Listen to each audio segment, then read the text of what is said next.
What's going on, everybody? Welcome to another episode of GrownMannerisms. I'm your host, John.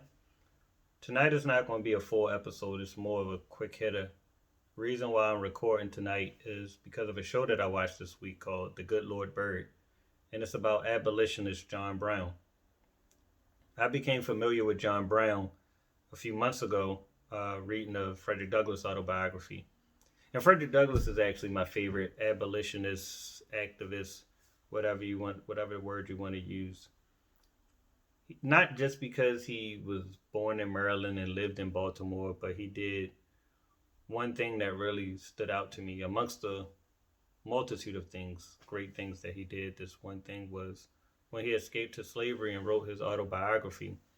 He never included in his autobiography how he escaped to slavery. The reason being, he didn't want to alert the slave owners to how he did it so that they could prevent other slaves from escaping that same way. And that was something that I always admired. And it's something that I also wanted to emulate, that amount of humbleness. You know what I'm saying? I haven't succeeded all the time at, that amount of humbleness and emulating that characteristic. But we live in such a braggadocious culture where bragging about what you got or how you got over on something, like all of us love to stunt. Even the most humble amongst us like to stunt every once in a while, and there's nothing wrong with stunting. But the amount of humbleness and foresight that he cared more about helping other slaves and his fellow man than he did about rubbing it in the white man's face, like that's almost inhuman to me. Because you imagine somebody getting over on you or abusing you or doing something evil to you for so long, and then you get one up on them and you don't rub it in their face. That takes a lot of character, and a lot of foresight and understanding the bigger picture. So anyway, back to John Brown. For those who are not familiar with John Brown, he was a white abolitionist who wanted to use war to end slavery. And this predates the Civil War, actually, supposedly from the show and one other source, and I've only read one other source on this.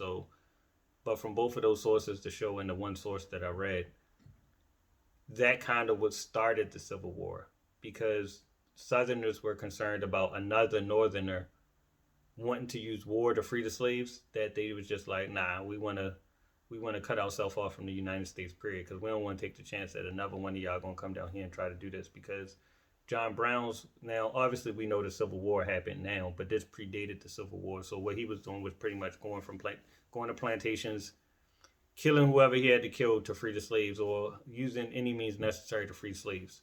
So pretty much trying to start a slave revolt. The reason why his story was so fascinating to me, it's not because I'm trying to peg him as the great white hope, because I just mentioned Frederick Douglass. We all know Harriet Tubman. You know what I mean? It was a bunch of black abolitionists and the black, activists. But his story stood out to me because of the philosophical side of it.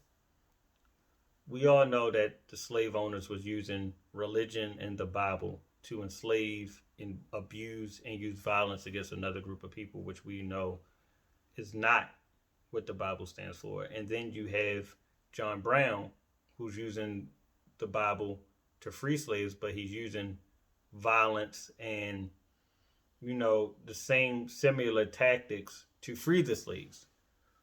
And they both using the Bible, which, if you're a disciple of Jesus, the main character of the Bible, which is Jesus, his only commandment was to love.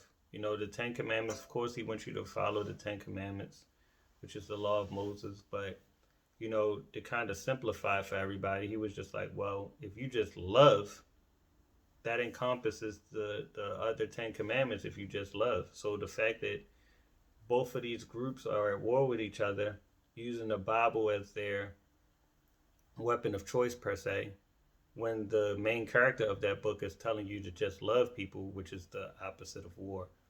It was really very interesting to me, because I've always been under the impression you can't use war to stop a war.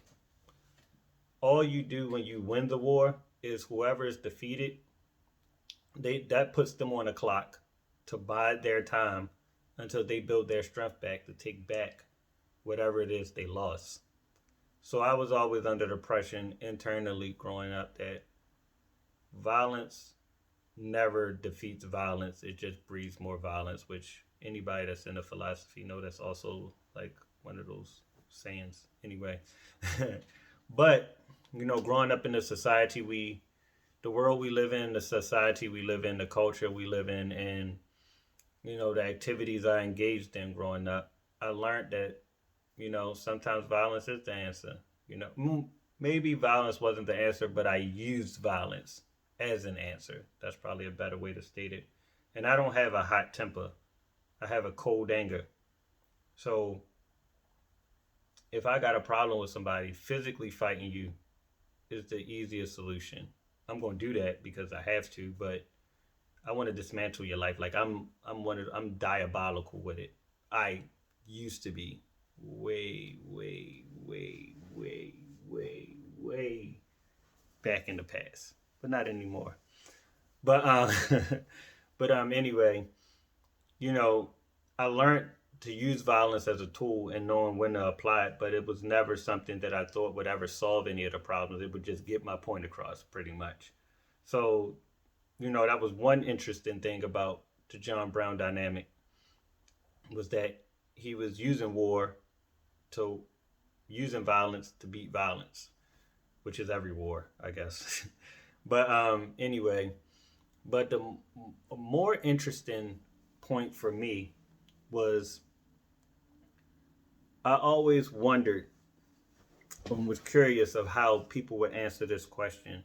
Who do you identify with? Your social class, your race or ethnicity, or your religion? Your social class typically share the same financial struggles, typically viewed societally the same way you are. If you're poor, we're kind of downtrodden and treated the same way. If you're rich, you're kind of, part of that elite class, quote unquote, financially. You're treated the same way. But then when you add a racial aspect to it, which, is based off your ethnicity, it doesn't matter where you're from. If you share an identity or a stereotype about you, people will treat you the same way. So I guess, does that outweigh your social class? And then you have your religion. And you would think that aligning with people that believe what you believe and share your moral compass, regardless of their social class and race, should be more aligned with what you would want to do over the other two. You get what I'm saying? So to bring that back to John Brown, his social class, he was well-to-do off. Like, he was well off. So the slave owners were well off. The slaves were not in a financially, dominant position, obviously. That's self-explanatory. So the fact that he disregarded his social class, that was number one. Secondly, his race, his ethnicity. White people were the slave owners. So he went against not only his race, but then his social class. And thirdly, his religion. Slave owners were Christian. He was Christian. They were both using the Bible to commit violent acts, which was against the person who's the main character of the Bible, Jesus. So in a way, not only are you disregarding your religion, you're disregarding the person in the book that you're using as your point of reference. So he kind of dismissed all those things just to do what was right. You get what I'm saying? And maybe the war wasn't right, but the intentions were right, because we all know it's no way that anybody should be abused, enslaved, ripped away from their families, looked at as a lesser human being just because of this color of their skin. So the fact that, that was just an inherent wrong against humanity, that by default, regardless of John Brown's actions, made him on the side of right, because we know what they were doing was wrong. And that doing what was right superseded social class, race, or at that point, religion.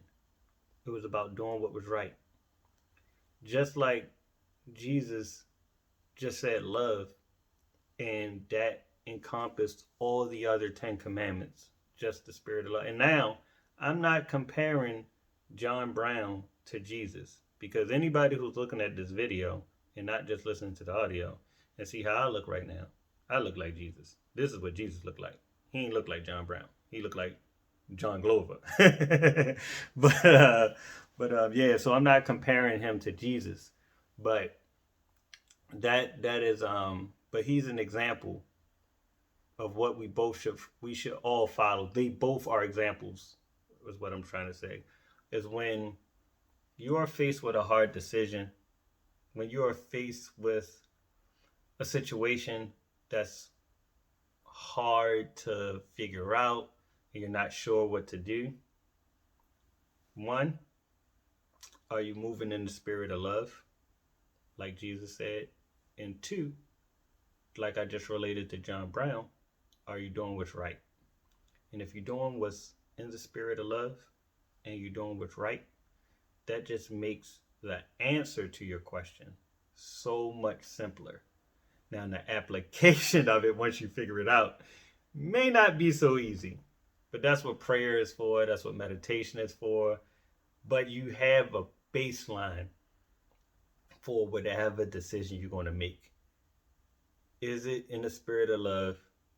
And is it the right thing to do? And that's it. I encourage you all, if you have the opportunity or the interest, to check out The Good Lord Bird. It's on Showtime. It's a very entertaining show, regardless of the deepness I just put onto it. You know what I'm saying? I find deep thoughts in a shallow pool. So, you know what I'm saying? You might watch it and just get to enjoy watching. It's a very well written show. It's a very well acted show. So I think it's just a good, like I said, it was just a good show for me to watch. And I think you all will enjoy it as well. They're not paying me for that promotion, so maybe I should get paid for promoting them, but I'm not. But anyway, y'all check out the show. I appreciate anybody that's tuning in, that's watching, that's listening. This is Grown Mannerisms, where we being fluid with the currents of life. That's what Grown Mannerisms is, just being fluid with the currents of life, man.